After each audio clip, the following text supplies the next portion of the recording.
अब हम अपना नेक्स्ट टॉपिक करेंगे, that is organising process. Organising as a process का कंसेप्ट पढ़ा था बेटा हमने, अब हम उसको डिटेल में पढ़ेंगे। अब ये कह रहा है ऑर्गेनाइजिंग फंक्शन को हमने अभी पढ़ा था, सिंगल स्ट्रोक में हम नहीं कर सकते, तो हमें उसके लिए क्या करना पड़ेगा, कुछ स्टेप्स लेने पड़ेंगे, कुछ सीरीज ऑफ एक्टिविटीज को क्या करना पड़ेगा, परफॉर्म करना पड़ेगा। तो उसमें पहली एक्टिविटी है identification and division of work. पहला स्टेप जो ऑर्गेनाइजिंग का है वो है आइडेंटिफाई करना और काम को डिवाइड करना। इस स्टेप में हम क्या करते हैं, जो टोटल काम है उसको छोटे छोटे काम में क्या कर देते हैं, छोटी छोटी एक्टिविटीज में बांट देते हैं, डिवाइड कर देते हैं। फॉर एग्जाम्पल देखो, अब पूरे तुम्हारे जब हम इसको पूरा पढ़ेंगे, इस पूरे में हम एक एग्जाम्पल लेके चलेंगे कि हम क्या कर रहे हैं, मोबाइल फोन मैन्युफैक्चर कर रहे हैं। तो various activities of A mobile phone manufacturing company, क्या एक्टिविटीज होंगी, उसकी एक्टिविटीज हो सकती है purchase of raw material purchase करना है, उसको मैन्युफैक्चरिंग पार्ट परचेज करना है, उसको प्रोडक्शन करनी है, गुड्स को स्टॉक करना है, रिसर्च करनी है, एडवर्टीजमेंट करनी है, सेल्स करनी है, फिनेंस का अरेंजमेंट करना है, अकाउंट मेंटेन करने हैं, कॉरेस्पॉन्डेंस होता है, कम्युनिकेट करना है सप्लायर से या आपके कस्टमर से, तो वो उसने करना है, और एम्प्लॉयज को अरेंज करना है। ये सारे उसके कुछ काम दे रहे हैं, कुछ एग्जांपल्स दे रखे हैं। ये है बेटा एक्टिविटीज। ये क्या है, एक्टिविटीज है। अगर मैं mobile phone manufacturing company open करने के बारे में सोच रही हूँ तो मेरे को ये सारे काम करने पड़ेंगे। ये मैंने आइडेंटिफाई कर लिया कि क्या क्या काम होंगे और काम को मैंने डिवाइड कर दिया, छोटे छोटे कामों में बांट दिया। अब मेरा दूसरा काम है मैं डिपार्टमेंटलाइजेशन कर दूं। डिपार्टमेंटलाइजेशन का मतलब होता है सिमिलर एक्टिविटीज का एक ग्रुप बना के उसको एक डिपार्टमेंट में डाल दूं। अब देखो सिमिलर जो डिपार्टमेंटलाइजेशन में क्या होता है, पहले तो सारी एक्टिविटीज आपकी डिफाइन हो जाएंगी, डिसाइड हो जाएंगी क्या करनी है तुमने। उसके बाद कंपनी के ऑब्जेक्टिव्स को अचीव करने के लिए हम डिपार्टमेंट्स को बांट देंगे। अब हम क्या करेंगे, जो एक्टिविटीज सेम नेचर की है उनको एक साथ कर देंगे, और जो एक नेचर की है उनको एक साथ कर देंगे। उसके बाद उसे एक पर्टिकुलर डिपार्टमेंट को असाइन कर देंगे।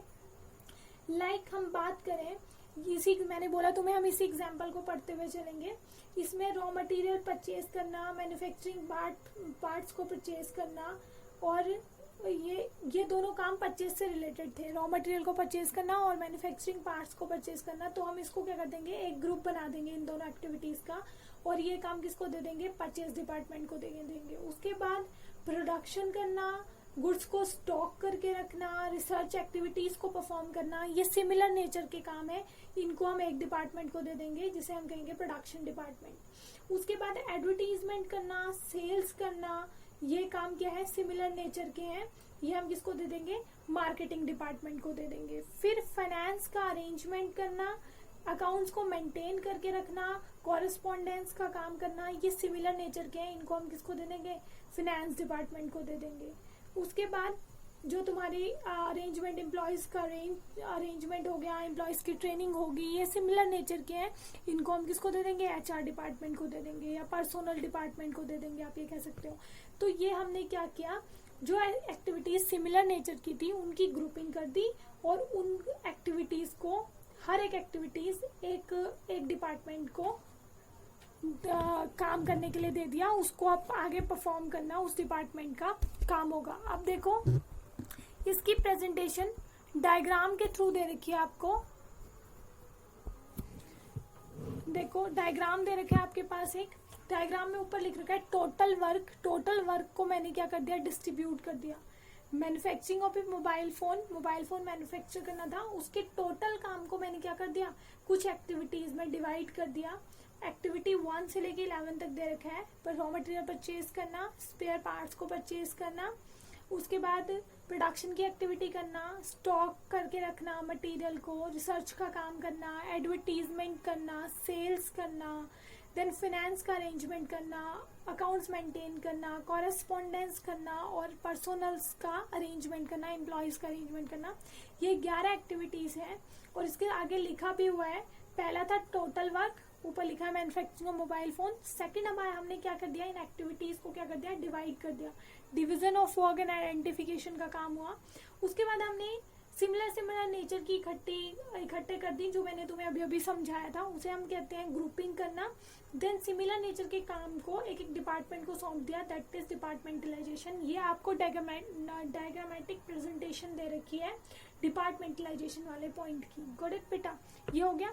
इसके बाद हम क्या करेंगे, ड्यूटीज असाइन करेंगे। ड्यूटीज असाइन करना क्या होता है, यहाँ पे हम क्या करते हैं, हर एक पोस्ट जो हमने डिसाइड किया उसकी जो रिस्पॉन्सिबिलिटीज है उनको तय कर देते हैं, उनको डिसाइड कर देते हैं। हमने पोस्ट जनरेट की थी, अभी अभी काम को डिवाइड किया था, तो अब हम क्या करेंगे, हर काम, हर इंडिविजुअल या पोस्ट की जो रिस्पॉन्सिबिलिटीज है उसको डिसाइड कर देंगे। Like for example, purchase manager को क्या काम दिया जाएगा, गुड्स परचेज करने का। सेल्स मैनेजर को काम दिया जाएगा सामान को बेचने का। एडवर्टीजमेंट मैनेजर को काम दिया जाएगा एडवर्टीजमेंट से रिलेटेड। ऐसे ही फाइनेंस मैनेजर को काम दिया जाएगा, रिस्पॉन्सिबिलिटी दी जाएगी फाइनेंस अरेंज करने से रिलेटेड। तो ये बात यहाँ पे हमने क्या करना है, हमने ड्यूटीज को असाइन करना है। बट ड्यूटीज असाइन करते टाइम हमें एक बात अपने दिमाग में बिल्कुल रखनी है कि हमने क्या करना है, जो जिस भी पर्सन की जो कैपेबिलिटीज हैं, जो उसका इंटरेस्ट है जिस काम को करने में, वही काम उसको देना है। देन उसके बाद है आपका इसकी लास्ट स्टेज है establishing reporting relationships. Last organising की जो लास्ट स्टेप है वो है एस्टेब्लिश करना रिपोर्टिंग रिलेशनशिप्स। रिपोर्ट करना होता है, रिपोर्ट कौन किसको करता है, रिपोर्ट करता है बेटा सबॉर्डिनेट सुपीरियर को रिपोर्ट करता है। लाइक मैं एज ए टीचर तुम्हारी कोऑर्डिनेटर मैम को क्या करती हूँ, रिपोर्ट करती हूँ। तो ये होते हैं रिपोर्टिंग रिलेशनशिप्स। तो इसमें हम हमेशा ध्यान रखेंगे कि क्या हो, हम क्लियरली डिफाइन कर दें कि किसने किसको रिपोर्ट करना है, ताकि बाद में होच पोच ना रहे। ये हमने पहले भी पढ़ रखा है कि हमें पता होना चाहिए कि कौन किसको कमांड करेगा और कौन किसको रिपोर्ट करेगा। कमांड करने वाले 2 पर्सन्स नहीं होने चाहिए। हमने यहाँ यही पढ़ा है, जहाँ एक कंसेप्ट भी पढ़ा हमने as a structure of relationships. वहाँ पे भी हमने ये क्लियर किया कि रिलेशनशिप्स को हम यहाँ पे डिफाइन करेंगे कि रिलेशन क्लियर होने चाहिए। तो यहाँ पे हम क्या करेंगे, when 2 or more than 2 persons work for the attainment of common goals, their interrelationship must be defined very clearly. Everybody should know as who is the superior and subordinate. अब ये कह रहा है अगर 2 या 2 से ज्यादा लोग एक कॉमन गोल को, एक सेम ऑब्जेक्टिव को अचीव करने के लिए काम कर रहे हैं, तो उनके जो रिश्ते होने चाहिए वो क्लियर होने चाहिए, ताकि उनको पता हो, कोई अपना ज्यादा अथॉरिटी ना दिखाए और कोई ज्यादा दब के ना रहे। पता होना चाहिए हर एक को कि उसने किसको रिपोर्ट करना है या उसका सुपीरियर कौन है और सबॉर्डिनेट कौन है। ये इसका लास्ट स्टेज था। तो ये आपका ऑर्गेनाइजिंग प्रोसेस यहाँ पे खत्म होता है। आई होप आपको समझ में आया होगा, और नहीं आया हो तो तुम मुझे डाउट दे सकते हो। Thank you.